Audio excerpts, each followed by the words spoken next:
Monday, August 4th goes to President Donald J. Trump. Now, if you haven't heard, I was on Lara Trump's show, My View, on Fox this past weekend. Drop one of the clues bombs for Lara Trump. She's been a guest on Breakfast Club before, so I had no problem showing up to her program. You know, I'm one of those silly rabbits who still believes in the First Amendment, okay, freedom of speech. Thankfully, Lara is a Trump who still believes in freedom of speech because her father-in-law, the 47th president of the United States of America, did not take too kindly to some things I had to say. Now, how do you rate his presidency so far? I wouldn't give it a good rating, Why not? Simply because, the least of us are still being impacted the worst. Like when you look at something like, the big, beautiful bill, that's something that, I'm going to benefit from because of the tax bracket that I'm in. But, there's going to be so many people that's hurt by that bill. And, anything that takes away Medicaid from people and is going to put people in a worse financial situation than, they were previously in, I'm not for it. I mean, where is the lie? Trump's big, beautiful bill is going to make the rich richer and the poor poorer. Okay, the other issue I said on My View with Lara's Trump is I believe traditional conservatives are quietly staging a political coup to take their party back from MAGA. I explained this to y'all a couple of weeks ago. Traditional conservatives are going to take the Republican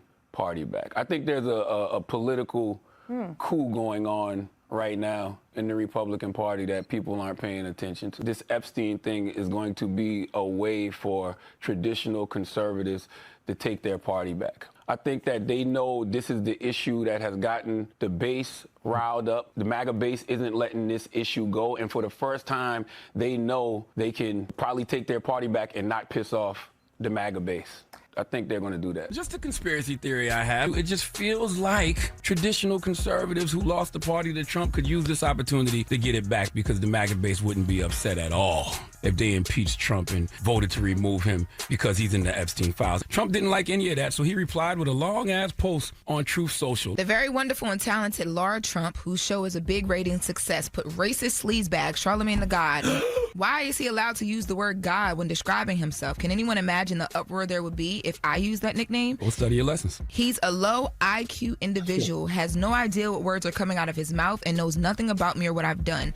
Like just ending 5 wars, including a 31-year bloodbath between Republic of the Congo and Rwanda, where 7 million people have died and there was no end in sight. He did not know that.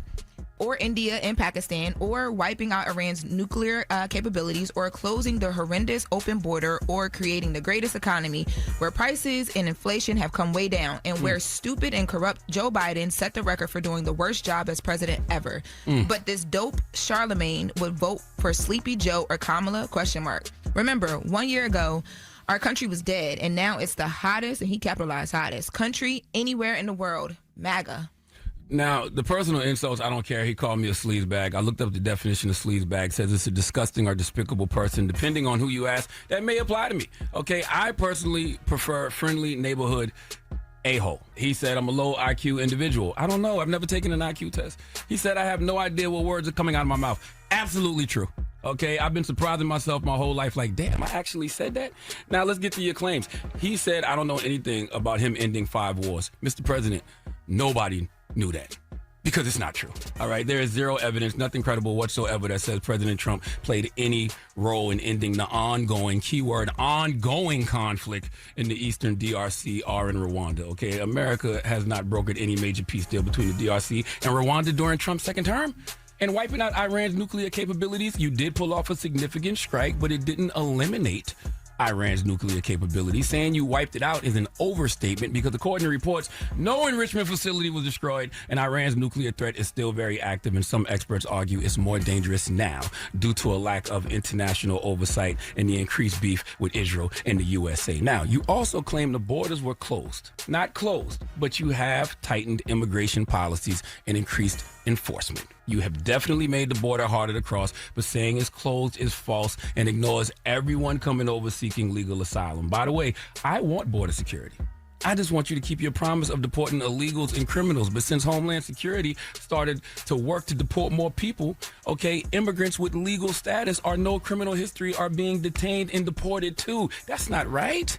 Okay, your family is always in fear. Who family you talking about? Okay, all right. Listen, my fellow Americans. Listen, listen, my fellow Americans. We are in a strange time right now. A time we have never seen because authoritarian strategy is being used against anyone who speaks out against this administration. But that, along with his reaction to what I said on Laura Trump, shows how authoritarians will attempt to bully people into pushing false narratives. President Trump, do you realize the best way to get the headlines you want is to simply do a good job? Is to simply do right by all Americans? He called me a racist. I didn't mention race not one time on Laura Trump. I didn't bring up the fact that President Trump issued an executive order directing oversight of institutions like the Smithsonian to remove or suppress narratives about systemic racism in black history. They want to reframe cultural memory to eliminate discussions of historical racial injustice. That, along with the termination of diversity and civil rights programs, are considered very racist by a lot of civil rights advocates. I didn't even bring that up. Okay, I was just talking to your base, letting your base know that you haven't kept the promises you made in regards to the economy. In fact, you've made things worse. It's actually hilarious to see you upset about the high unemployment rates when you let Elon Musk take a chainsaw to the federal government and fire a bunch of government workers earlier this year. You did that, President Trump, and now you're doing exactly what the Biden administration did, trying to convince America the economy is all good when it's not. Maybe for people in a certain tax bracket, but for majority of your constituents who aren't in the 1%, it's not all good. So you can hire a new labor statistics chief to lie about the numbers. It won't stop the reality of people being unemployed. Okay, you can tell falsehoods about inflation being down. It won't stop the reality of the price of consumer goods being high because of tariffs you implemented. So listen, President Trump, don't worry about Leonard. Okay, don't worry about Charlamagne the God. I know something I said hit a nerve and rattled you a little bit, but I don't want you rattled. I want you to end wars. Okay, I want you to keep the border secure. I want you to have the economy booming. Okay, I want all these things to be true. I am an American. I don't care who's in the White House. I want America to succeed. Okay, believe it or not, I'm rooting for you. But I need you focused. And right now, you're not focused. Okay, we need you focused on two things: the economy and Epstein. All right, I need you to keep the promises of a great economy and the promises of transparency with the Epstein files. And I don't want us as a people to be distracted. Whenever you see Trump trying to deflect from what's important, keep him focused. Ask two simple questions. What about the economy? What about the Epstein files? Happy born day to President Barack Obama. And thank you for your attention to this matter. So, Doc, I know there was a lot that Charlamagne cooked Trump just now. Nah, I don't think so. Having somebody who don't really agree, who didn't vote for you, not agree with you, I don't think is a big deal. So I don't think that's a big deal. I don't make it a big deal really that he didn't release the Epstein files. I personally don't care because I think they could have been released beforehand. But I think the big deal is he didn't keep his word on saying he would do it. I think that's more the bigger deal for me, is that he seemed to be someone who doesn't care about the rules. You know what I mean? So if he said he was going to do something, you know, something like that seemed like it would be within his power and easy to do. I would assume he would just throw it out there. The fact that he didn't doesn't really bother me because most presidents lie to us. Most presidents cheat and steal every dollar they can from this country for their friends and their family while they're in the seat. And most of them don't do the things that they say they're going to do. So Donald Trump is just, you know, a long line of men in that same seat doing the same job, the same way the rest of them have done it. The only difference is he'll get on the internet and argue with you. I can't say any president has gotten up there and really their number one concern has been the people of the country versus their constituents. You know what I mean? So to me, it doesn't really matter. For sure. Ken, who's going to win this beef, Charlamagne or Trump? Because Trump always beefing with somebody. I think we as Americans win. The reason why I say that is, y'all can correct me if I'm wrong. I don't know if there's any other place where a person in that position and a person in that position will have that dialogue, and the person on the radio, nothing happened to them. Like, you can openly throw darts at the president of the United States, right? That is a very interesting thing, because a lot of other places, you have to keep your mouth shut on certain things or it's off with your head, right? So I just think that, and you'll know that we're done as a country. We got hella problems, don't get it twisted. But the fact that I can really go at a person in that seat, right, and my voice be heard, and they go back at me, that is a very interesting thing. And I don't know if it's like that in other countries. Someone could correct me if I'm wrong. I don't know if it's like that in China. I don't know if it's like that in Russia. I don't know if you could just bark up like that. I could critique you. I could call you Agent Orange. I could call the president of the United States names. I think that is one of the positives about the country, that elected officials, I can clap at your head a little bit. You know what I mean? So I think we win, because as of right now, my mayor, my senator, the governors, the president of the United States, I can put a phone in my face and tell you how you're doing and go to sleep at night. So I think we all win. For sure. Heaven, do you feel like Trump having these social media beefs hurts or helps him, or both? Like Ken said earlier, Trump's a household name. He has been forever. How do you think he stays that way? By always going back and forth with someone. And if he doesn't have anyone to have beef with, he'll pull up an old beef like Rosie O'Donnell. Like, seriously? Wasn't that how long ago you two were going back and forth with each other? I don't think that in other countries you ever see that, because it's uncouth. As a leader of a nation, you are the leader of a nation. If you're going back and forth with someone you say is a nobody, if he's a nobody, then why are you going back and forth with him? What he says should not even affect you. But Trump has a very fragile ego. So anything said against him is going to hurt. It's a narcissistic wound. He has no other option but to respond, whereas a mentally well person would be like, I don't have to respond to that.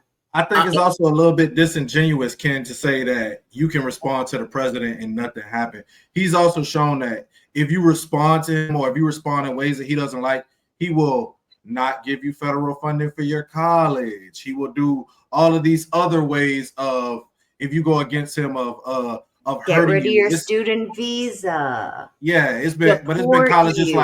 like Harvard, who had to stand up to it. Harvard has, all of this money, so they really didn't care. So they were able to speak out against that. But I kind of like that he interacts sometimes, because it shows that he's human. And we've gotten this fake facade from a lot of presidents beforehand, and they all have been, just men. They're all making mistakes. They're all not as, not who we expect them to be, not who we voted for. So, but you do get repercussions for going against Trump.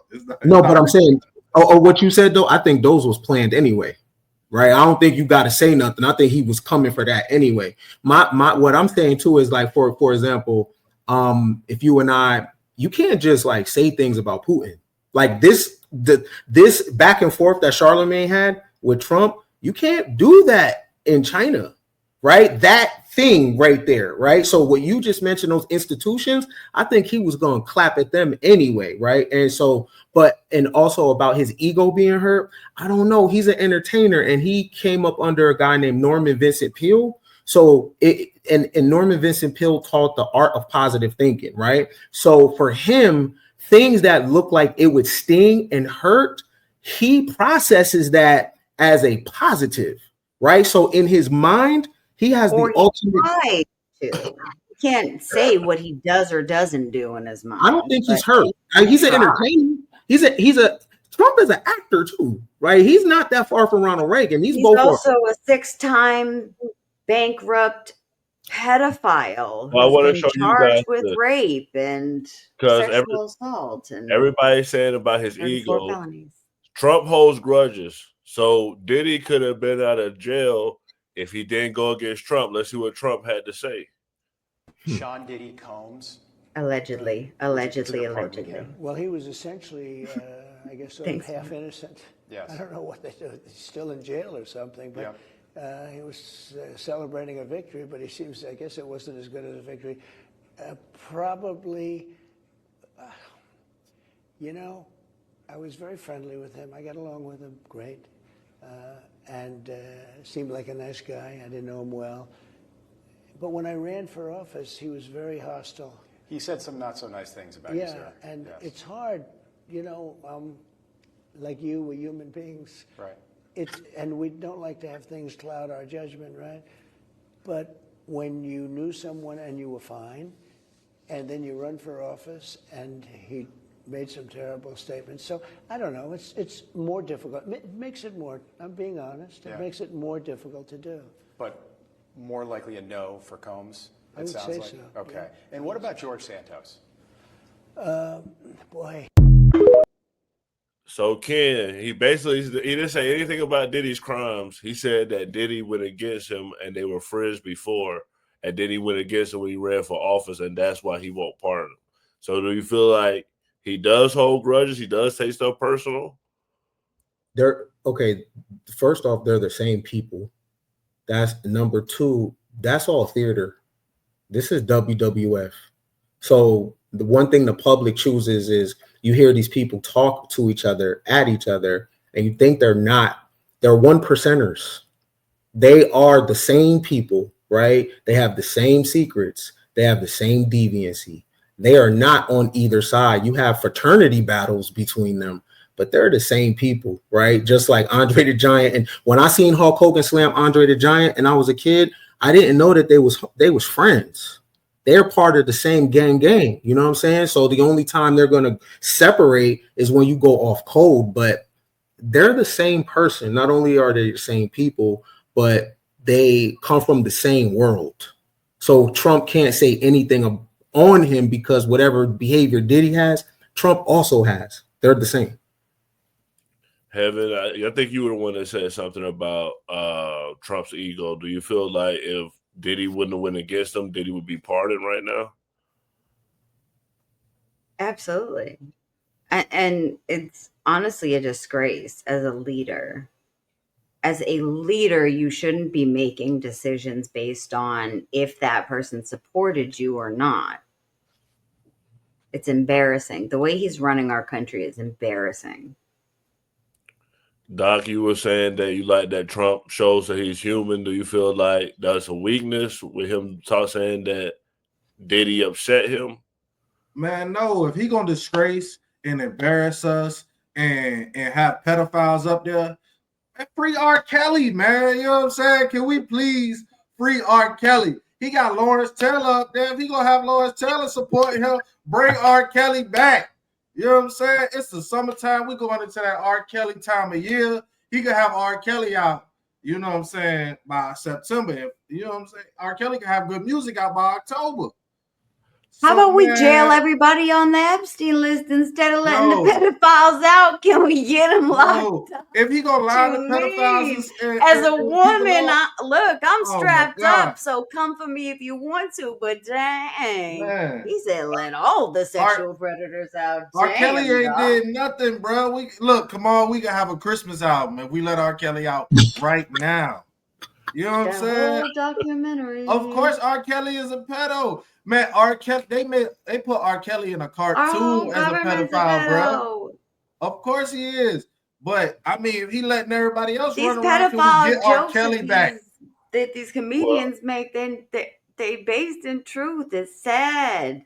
We need to get all of them out and get real people in there. Real people, Doc. Real people. Not people pretending to be real. Last video, and then I'm gonna let everybody go around and get their final thoughts. So to let you guys hear what Charlamagne said about him having TDS, because a lot of people say it's TDS when you don't like Trump.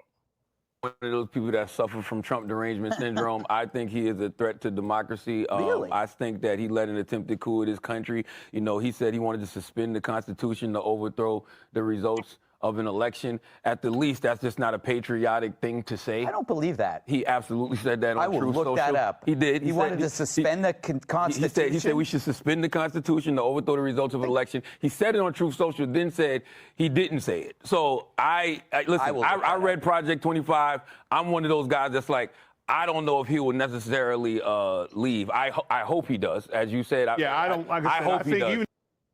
Oh yeah, I forgot. If you're watching right now, hit that subscribe button and notification bell to know when we go live.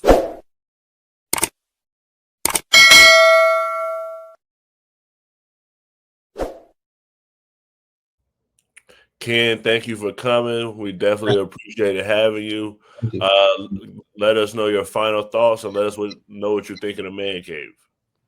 I mean, it's a great setup. I definitely like being a part of any area where it's not a vacuum and everybody has different positions. To the last video right there, I say, you know what? People, choose yourself. Stay grounded in personal development. Choose yourself, choose your friend, choose your family. All that other stuff is political theater, and you'll lose yourself trying to change what's going on in the shadow. Instead, form your own tribe, people that behave like you, that think like you, and be the change. For sure, for sure. Thanks again. We'll definitely have to bring you back. Heaven, what's your final thoughts? Ken, thanks for coming. It was a great conversation. Final thoughts. I don't have much thoughts tonight, to be honest. For sure. Dot, what's your final thoughts? Ken, thanks for coming, man. It's amazing to have you. I'm up here cracking jokes about R. Kelly, you know what I'm saying, because he made good music. But hey, man, y'all, let's go back to beating the rapists and pedophiles up when in your neighborhood. Like, don't let them sit with you.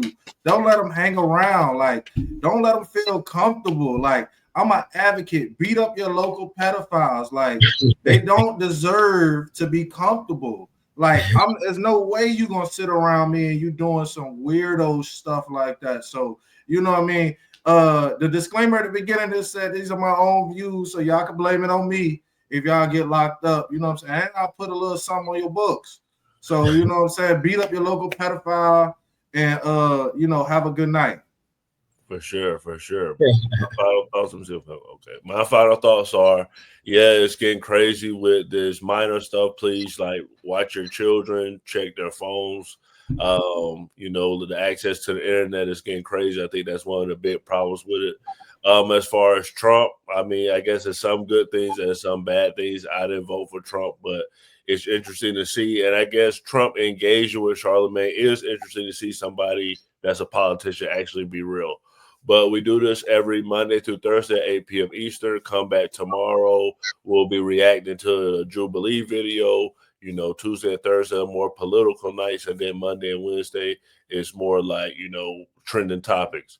So definitely stick with us. Man Cave. Y'all have a good night.